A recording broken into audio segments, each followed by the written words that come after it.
in terms of what the viewer experiences, we don't really have set ideas. I think that's the whole point of setting it up, to see what experience they have and how they perceive it and how they respond and interact with it. That's the actually interesting bit, this variety of stuff which you cannot plan or predict or anticipate. What we want to be important when you come around the corner or when you walk up, basically is this monolith of 100 square meters by 5 meter high water. So everything else we try to kind of blend into the background.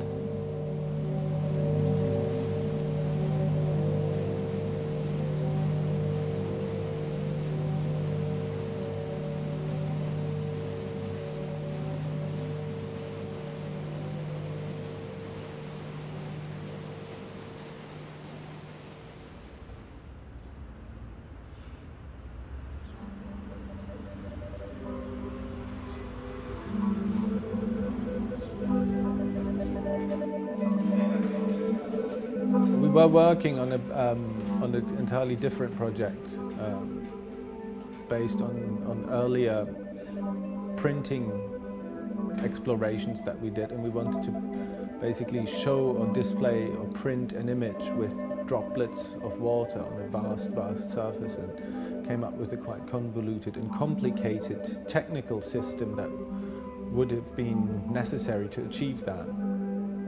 At the point where this whole idea became too convoluted and too complicated, suddenly it took very little time to go like, if we can do that, we might as well just immerse a person in this whole thing.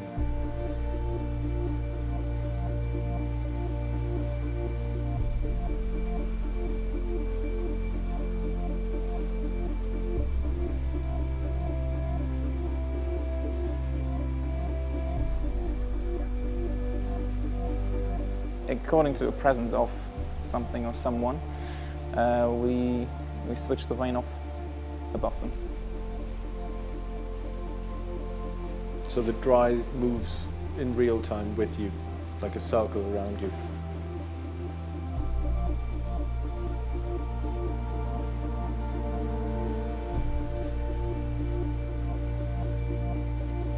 This special lighting we decided to go for is quite prevalent in the rain room. You didn't see any of the rain, you just felt and smelled and got really wet as well to begin with. That came along the way.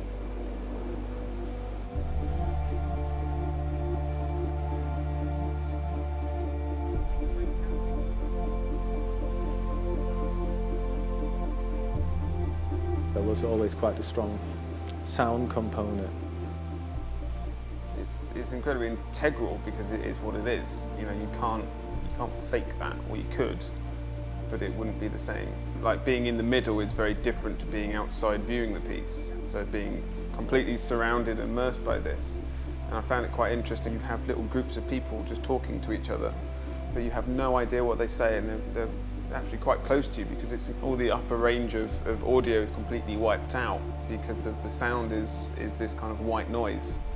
So it cocoons you, puts you in kind of a trance state because actually it's at some point so deafening that you can't think, which is lovely.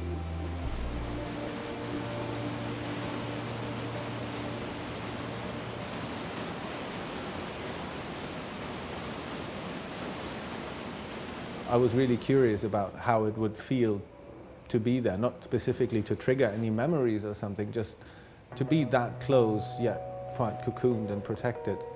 And I think that curiosity, from my perspective, drove my enthusiasm for the installation.